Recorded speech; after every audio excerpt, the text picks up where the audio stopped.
Las entidades, instituciones y personajes que hacen posible el desarrollo de una región están en Protagonistas. Juliana Buitrago Jaramillo, bienvenida a Protagonistas. Carlos, muchas gracias por la invitación. Doctora Juliana, médica, cirujano general, especialista y bueno, de su hoja de vida más bien nos habla usted. Bueno, Carlos, sí, yo soy cirujana general, soy cirujana vascular periférica y realicé la especialización de cirugía de trasplantes en la Universidad de Antioquia. Porque vamos a hablar de trasplantes y de otras cosas muy importantes que tienen que ver con el desconocimiento que tenemos sobre esto. Seguro que usted nos va a ayudar a abordar este tema, pero cuéntenos más de su experiencia en el ámbito médico. Bueno, Carlos, yo egresé como graduada en la Universidad de Antioquia y alcancé a trabajar un año en San Vicente Fundación Río Negro en el grupo de trasplantes y hace 2 años y medio constituimos el grupo de trasplantes de la Clínica Sommer, que tiene, pues usted sabe, unos 35, 36 años de experiencia en la región, brindando servicios de alta complejidad. Entonces le llegó el momento en que dijeron, bueno, adicionemos un grupo de trasplantes a toda esta oferta de servicios para el oriente antioqueño, pero no solo para el oriente, para Antioquia y para Colombia. ¿Y qué pasa pues en el oriente antioqueño que se ha convertido en ese epicentro del tema de salud? Bueno, Antioquia siempre ha sido icónico en los trasplantes de órganos, porque recordemos que el primer trasplante de riñón en Colombia y de hígado se hicieron en Medellín, Antioquia. Entonces ha tenido una trayectoria extensa y también a eso le sumamos el posgrado creado en la Universidad de Antioquia por estas personas fundadoras de estos primeros grupos de trasplante, que es uno de los 2 únicos posgrados en esta temática en el país. Y hay muy pocos en Sudamérica, entonces imagínate que es un centro de desarrollo de los trasplantes y así lo ha sido por muchos años. Entonces eso hace que en Antioquia perduren en este momento 4 grupos de trasplante de órganos, muy exitosos los 4. ¿Se está invirtiendo en ese ámbito en nuestros hospitales y en nuestros centros de atención? Yo pienso que los centros de alta complejidad sí invierten en esto, luchan día a día por sacarlo adelante. Creo que la pandemia ha sido un factor que ha afectado a todas las instituciones prestadoras de servicios de salud y trasplantes no ha sido la excepción. Trasplantes ha sido uno de los más afectados. Pese a esto, estas instituciones que tienen estos grupos han luchado porque sigan adelante a pesar de la gran caída en la tasa de donación a raíz del coronavirus. Bueno, es que estamos hablando de trasplantes, pero ayudemos a dilucidar esto, porque yo sé que los televidentes que ahora encuentran en este tema pues una claridad que usted seguramente nos va a dar, y es que efectivamente, ¿qué es el trasplante? ¿Cómo se da esto en el ser humano? Y bueno, ¿y en dónde vamos ahora con ese tema? Claro que sí, rico hablar de algo que sea distinto al coronavirus en este momento. Entonces el trasplante es un procedimiento quirúrgico en el cual un órgano de una persona a la que llamaremos donante, se le extrae, una persona que generalmente ha fallecido. O sea, en Colombia más del 90% de los donantes son fallecidos ya, y se trasplanta, o sea, se implanta, se coloca ese órgano en otra persona a la que llamaremos receptora. Eso es un trasplante científicamente probado desde hace muchos años ya, desde los años 60, y que se realiza rutinariamente en la gran mayoría de países del mundo. Tenemos órganos y tejidos, ¿cierto? ¿Es posible ser donante de órganos y a su vez también de tejidos? Sí, es posible y es muy necesario, porque fíjate que no solo las personas en lista de espera por un órgano están sufriendo, hay muchas personas que no pueden ver y la vida de esas personas cambiaría si pudiesen ver. Y fíjate cómo un tejido tan pequeño como una córnea, que parece como un lente de contacto, puede devolverle la vista a esas personas y cambiar radicalmente su vida. En Colombia hemos tenido listas de espera de córnea de más de 2.000 personas, imagínate, y los tejidos tienen una adición, y es que se pueden extraer aún en la morgue. Unas pocas horas después de la parada del corazón, estando el cadáver en la morgue, aún allí se puede extraer la córnea. Entonces, un donante también puede ser de órganos y terminada la extracción de los órganos en un quirófano, puede continuar la extracción de los tejidos en ese mismo quirófano, siempre y cuando pues exista la donación, o sea, digamos, la anuencia por parte de la familia para la donación tanto de los órganos como de los tejidos. Para el caso, ¿cuáles son los órganos?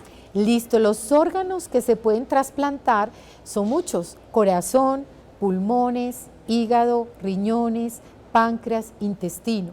El que más frecuentemente trasplantamos es el riñón, porque las enfermedades renales terminales son las más prevalentes, en razón a que se originan por la diabetes, la hipertensión, que son enfermedades muy prevalentes. Y los tejidos que se pueden donar y trasplantar son la córnea, los globos oculares, la piel. Fíjate cómo los tendones, para los futbolistas, por ejemplo, los tendones, los huesos son fundamentales. La gente muchas veces desconoce que un implante dental usa hueso liofilizado de donantes fallecidos. Entonces tienen 1000 aplicaciones en cirugía ortopédica, neurocirugía, etcétera. Allí también podemos contar las válvulas cardíacas. Entonces, mira cómo un donante lo llamamos multiorgánico, puede donar varios órganos al tiempo, es decir, que entre órganos y tejidos, una sola persona puede beneficiar hasta 55 personas. Imagínate el beneficio que puede hacer alguien que decida ser donante. Usted me dice que donante puede ser alrededor de un poco más del 90% que ya han fallecido. Es decir, que hay donantes que no han fallecido, pero eligen ser donantes de algún órgano. A ver, precisemos ahí. Lo que decíamos es que más del 90% de los órganos que se trasplantan en Colombia provienen de donantes fallecidos. O sea, todos podemos ser donantes, sin importar edad, religión, raza o condición social. Como decimos nosotros, todos podemos ser superhéroes, pero hay donantes vivo, hay fallecido, y el fallecido puede ser por muerte cerebral o por parada del corazón. Entonces fíjate que hay 3 tipos de donantes. En Colombia predominan los donantes fallecidos como donantes de órganos, porque en realidad, pues como comprenderemos, no es tan fácil tener un donante vivo. O sea, no todo el mundo tiene un hermano, un familiar, un cónyuge, un ser querido que diga: sí, yo te dono mi riñón para que tú no estés en diálisis, sigas viviendo. O sea, eso no es tan fácil. Entonces los donantes vivos, pese a que sí se han incrementado en Colombia, pues porque se ha trabajado mucho en ello, en respetar el derecho que tiene la persona de ser donante vivo si quiere beneficiar su ser querido, pero pese a esto, la gran mayoría provienen de donantes que ya han fallecido. ¿En qué caso el donante vivo puede y qué tipo de órgano es posible donar? Muy importante esa pregunta. El donante vivo, la gran mayoría son donantes de riñón, porque todos tenemos 2 riñones y podemos vivir perfectamente con uno solo. Entonces yo sí le puedo cambiar la vida a muchas personas donándole un riñón y yo sigo viviendo con uno. Pero también tenemos donantes vivos de hígado, en el mundo de pulmón y también de intestino. Lo que pasa es que en Colombia, digamos, el más frecuentemente riñón, y sí hay donantes vivos de hígado en un número considerable. ¿Y quiénes son? Mira qué bonito, hay bebés que nacen con un problema congénito y se les daña el hígado, y esos bebés no pueden continuar viviendo, necesitan un trasplante, pero imagínate el tamaño del hígado de ese bebé para encontrarle un donante, otro bebé que sea donante, muy difícil. Entonces lo que se hace es que generalmente el papá o la mamá donan una partecita de su hígado pequeña, esa parte se extrae y se coloca en el bebé, y ambos pueden seguir viviendo sin problema. El hígado es un órgano maravilloso, es nuestra fábrica excelente y se regenera. Entonces, por eso una persona que está sana, porque los donantes vivos son sanos, se le puede quitar ese pedacito de hígado que está de tamaño adecuado para el bebé, generalmente padres a sus hijos.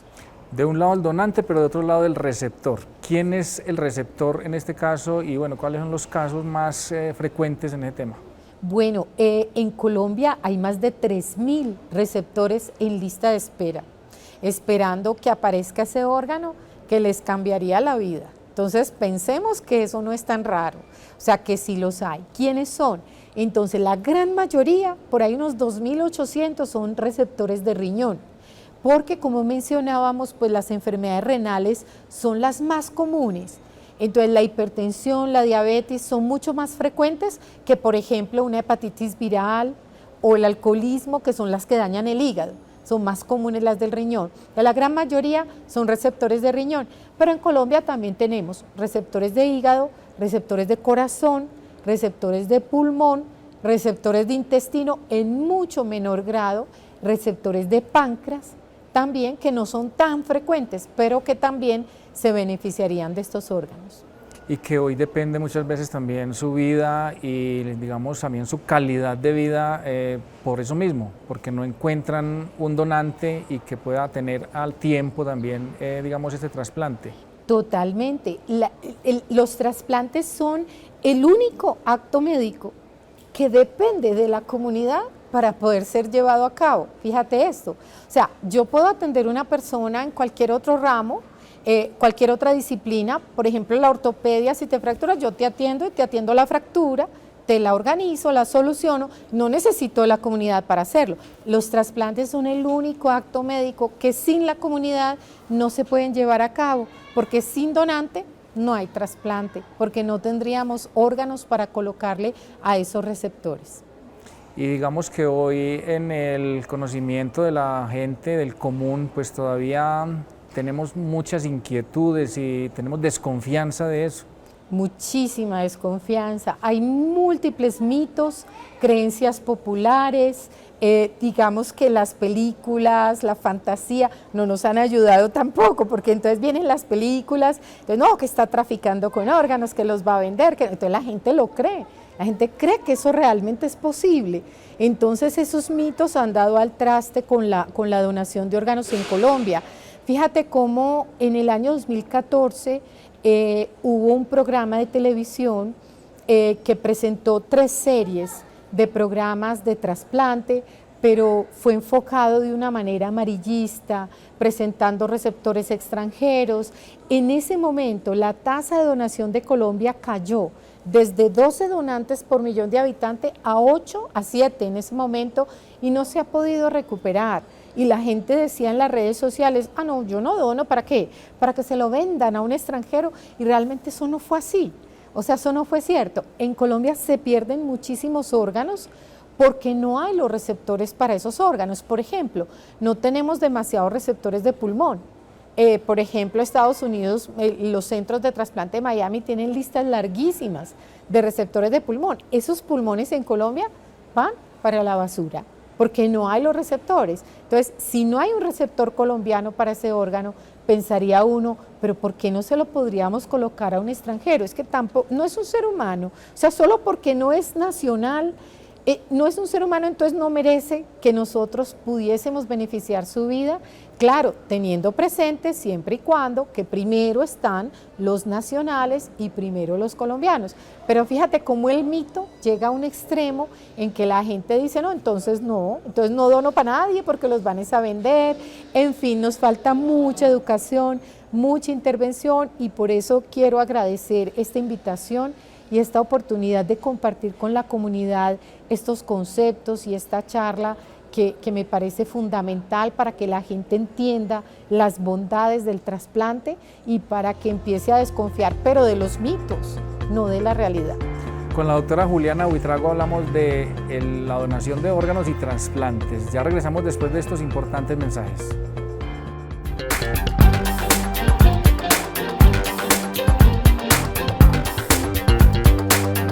Estás viendo Acuario Televisión, el canal de la gente.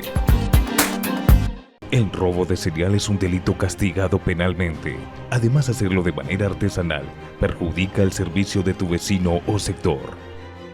Nuestro personal está capacitado para la prestación óptima del servicio. Solicite su señal en nuestra oficina. Evítese molestias.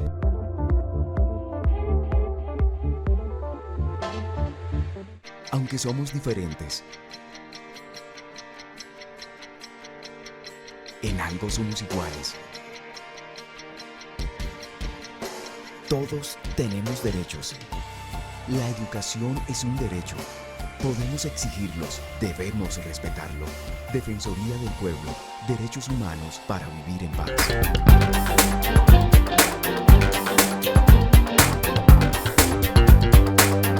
Estás viendo Acuario Televisión, el canal de la gente. Continuamos en Protagonistas con la doctora Juliana Huitrago. Nos está acercando usted mucho a lo que tiene que ver con conocer más ampliamente todo lo que tiene que ver con la donación y con los trasplantes. Me quedó una duda con respecto a este último punto que tratamos, y es si hay un mito sobre el tema de los trasplantes y la donación, pues que digamos se está haciendo desde el gobierno nacional o desde las entidades que tienen digamos que tienen a su haber más bien el control de este tipo de situaciones. ¿Cómo se ve esto en el escenario de lo legal? Bueno, todo lo que compete a la donación y trasplante de órganos está vigilado, auditado, supervisado por la Red de Donación y Trasplante en Colombia, que depende directamente del Instituto Nacional de Salud. Entonces, el Instituto Nacional de Salud regula también la normatividad. Ha hecho muchísimos esfuerzos en los últimos años por tratar de incrementar la tasa de donación, por tratar de educar a las personas, y también hay una norma que obliga a que los grupos de trasplante realicen educación a la comunidad, sea la comunidad en salud de los hospitales, sea la comunidad en general, etcétera. Entonces hay varias campañas que ha llevado a cabo el Instituto Nacional de Salud. Una de las últimas es Déjalo Conversado. Y esta campaña hace alusión a que es muy importante que si uno en vida dice, bueno, yo sí donaría mis órganos porque si ya me morí, me van a enterrar, pues que eso le sirva a alguien. Si uno toma esa decisión, muy importante que se lo cuente a los seres queridos, porque el problema es que si no les decimos cuando fallezcamos, a pesar de que existe la ley de presunción legal de la donación, es decir, que en Colombia todos nos presumimos donantes, a menos que nos opongamos en vida, a pesar de la ley, si la familia en un momento dado se opone a la donación, pues va a ser muy difícil que realicemos la extracción de órganos en un momento de tanto dolor, que nos pongamos pues en esa discusión y confrontación con los familiares. Y para la familia los estudios han mostrado lo difícil que es tomar una decisión que no conocían previamente en un momento de tanto dolor. Entonces, como nunca habían hablado de eso en la casa, dicen, no, nosotros no sabemos él que hubiera querido, si hubiera querido ser donante o de pronto no sabemos. Ese desconocimiento impacta la negativa a la donación por parte de las familias, lo impacta favoreciendo esa negativa, o sea, disminuyendo la posibilidad de donación. Entonces, eso viene afectando a todas las personas que hablábamos, están en una lista de espera. Usted me habló del grupo de trasplantes. ¿Quiénes son y qué hacen? Bueno, un grupo de trasplantes es una cantidad de personas. La gente en general tiene la creencia de que hay un cirujano de trasplante, entonces ya hay trasplantes. No, eso se requiere un equipo de trabajo coordinado que incluye, por supuesto que sí, los cirujanos de trasplantes, pero está el anestesiólogo de trasplantes, están los médicos clínicos de cada área. Por ejemplo, para el riñón, los nefrólogos, para el hígado, el hepatólogo, para el páncreas, el endocrinólogo, para el intestino, gastroenterólogos, y también está personal de suma importancia, como son las enfermeras, como son las nutricionistas, pero hay trabajadoras sociales, psicología, psiquiatría, o sea, toda la parte, el componente de salud mental que es fundamental en este tema, y detrás de ese equipo primario asistencial está un gran equipo también logístico. Entonces hay personas desde la parte administrativa que están apoyando todas estas acciones, y hay otro equipo médico que está, digamos, atrás de todo este proceso, pero que también es muy importante, como los patólogos, el laboratorio clínico, el banco de sangre, los diferentes servicios de una IPS trasplantadora. Entonces fíjate que el grupo puede ser muchísima gente participando. En Colombia está ya definido, normatizado, que todos podemos ser donantes. ¿cómo se denomina esto en la legislación? Listo, esta es la ley 1805 del año 2016, ley del senador Rodrigo Lara, que vino a reafirmar unas leyes anteriores. En realidad en Colombia ya existía lo que llamamos la presunción legal de donación. ¿Qué significa? Significa que el Estado colombiano legisló que todos los colombianos somos donantes, a menos que en vida nos pronunciemos en contra de la donación. ¿Y cómo nos pronunciamos? Tendríamos que ir a una notaría con notario, firma autenticada, registrar un documento donde decimos que nos oponemos a la donación. Por supuesto, eso lo puede uno cambiar en el transcurso del resto de su vida en cualquier momento si cambia de opinión, pero solo lo puede cambiar la persona pues que está construyendo el documento. En Colombia iban más o menos unas 883 personas inscritas en esa lista de negación en contra de la donación, el resto no. Entonces, si no nos manifestamos, se presume que somos donantes y que estamos de acuerdo con la donación. Ayúdenos a entender cómo es el proceso para llegar a la donación específicamente. Se ha definido por parte, digamos, del donante que voluntariamente quiere ser donante, porque también hay la posibilidad de inscribirse a través de un formato, creo que es el Instituto Nacional de Salud, y usted allí deja registrado su decisión de ser donante. ¿Qué sigue de ahí en adelante? Correcto. Entonces, ese es el carnet de donante, que lo acredita como donante de órganos y tejidos. La única institución en Colombia autorizada para carnetizarte como donante es el Instituto Nacional de Salud. Es un trámite personal que se hace en la página del instituto www.ins.gov.co. Ahí entra uno y ahí va encontrando los títulos a los que les debe dar clic, que te llevan a una encuesta muy corta. La encuesta te pide solo ser mayor de edad, porque no se pueden carnetizar menores de edad, porque un menor de edad no está en condiciones de tomar esa decisión. Pero si yo sí ya decidí que quiero ser donante y soy mayor de edad, me puedo carnetizar. Cuando contesto la encuesta, yo le doy clic, inmediatamente me devuelve el carnet personal con código de barras que me acredita como donante. Pero esta es una manifestación de la voluntad, mas no es un requisito o condición sine qua non para ser donante. Si yo fallezco y nunca me carneticé, pero tampoco me manifesté en contra, puedo ser donante. Ahora, si yo fallezco y tengo conmigo el carnet, y yo sí me había carnetizado, y está la ley en Colombia además, imagínate, doble razón, y mi familia entra en oposición franca, que no y que no y que no, la mayoría de los grupos de trasplante en Colombia suspenden la extracción de los órganos, pues porque no es un momento de confrontación familiar. Entonces, que quede muy claro que el carnet es una manifestación de voluntad, pero no es un requisito o una condición sine qua non para ser donante, no es un impedimento que no lo tengas. Entonces, todos podemos ser donantes. Entonces, una vez fallezcamos, si somos vivos o fallecidos, el fallecido, una vez se diagnostique la muerte, se haya confirmado, y esa confirmación es por criterios médicos que se encuentran también en una norma, y esos criterios se verifican doblemente. Entonces, fíjate que hay mucha certeza de que hay muerte, no es como de pronto pensábamos, no, mucha certeza. Una vez se diagnostica la muerte, las personas que están tratando a ese paciente, que no somos nosotros, nada que ver, llaman al CRUE y dan la alerta, eso se llama una alerta, para decir que tienen un potencial donante de órganos y tejidos porque entró en muerte. Entonces, a nosotros ahí sí ya nos avisan, hay una persona que falleció y podría ser donante, está en tal institución de cualquier parte del país.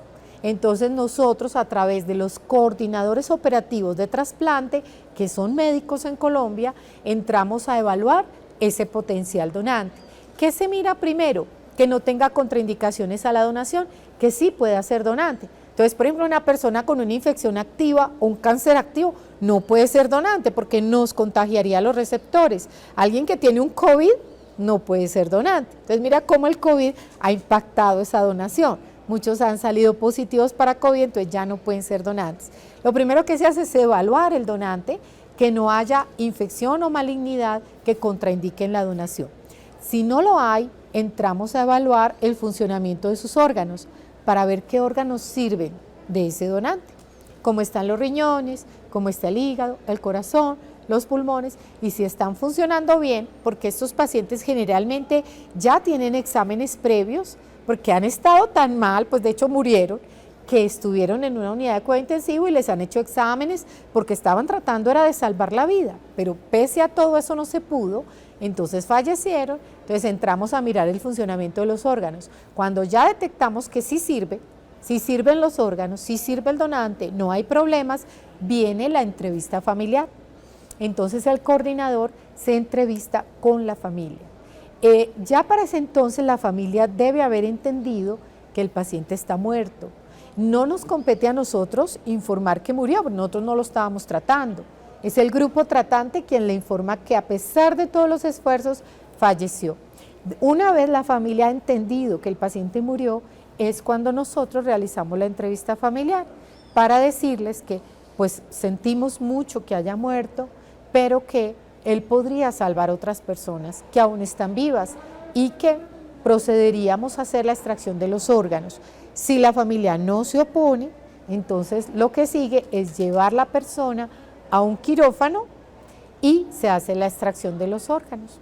Y esos órganos se les hace un tratamiento especial, deben estar en una preservación que se llama hipotérmica con hielo para que se conserven unas horas antes de implantarlas en un receptor. Es decir, en algún lugar del país hay receptores esperando esos órganos.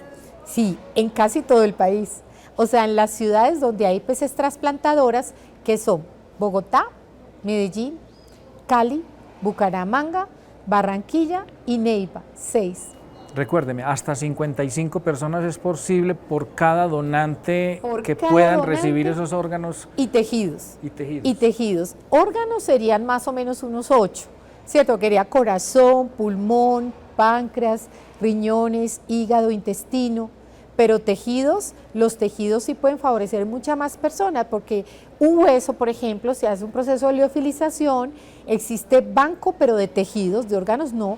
Los órganos, una vez se extraen, hay que implantarlos en el receptor en el término de la distancia, si no se pierden. O sea, los órganos no duran, son unas horas, es una carrera contra el tiempo, pero los tejidos se procesan y esos sí van a un banco de tejidos. Entonces el hueso, por ejemplo, se hace un proceso de liofilización y un huesito puede surtir varios frasquitos de hueso liofilizado que serán usados, por ejemplo, en odontología. Entonces fíjate cómo los tejidos favorecen muchas más personas. Los órganos, claro, tienen más receptores limitados, pero entre órganos y tejidos hasta 55 personas. Imagino la satisfacción y por supuesto también el llamado que podamos hacer hoy a todas las personas, a los ciudadanos, a las familias que crean en esto, que hagan de una vez esa manifestación y que cuando llegue el momento pues no se vayan a oponer.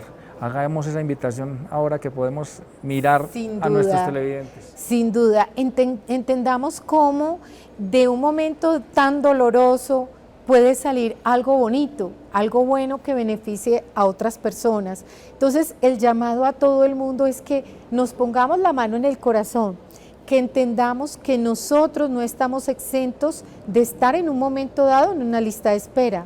Nosotros no estamos libres de enfermar y ser nosotros quienes necesitemos un órgano. Entendamos que si nuestro ser querido ya murió, esos órganos pueden darle vida a otras personas. No solo impactamos a esas personas, sus familias están sufriendo, su entorno social y su entorno laboral, porque muchos de los trasplantados no solo recuperan su vida familiar, social y laboral, sino que además hacen deporte y recuperan todo. Bueno, Juliana Buitrago, doctora Juliana, muchísimas gracias por su compañía, por estas explicaciones y esperamos pues en adelante, ojalá poder contar nuevamente con un espacio para seguir hablando de ese tema. Carlos, a ustedes muchas gracias por este espacio y recuerden, sin donante no hay trasplante, hay que ser generosos con los demás. La donación también es una acción de vida.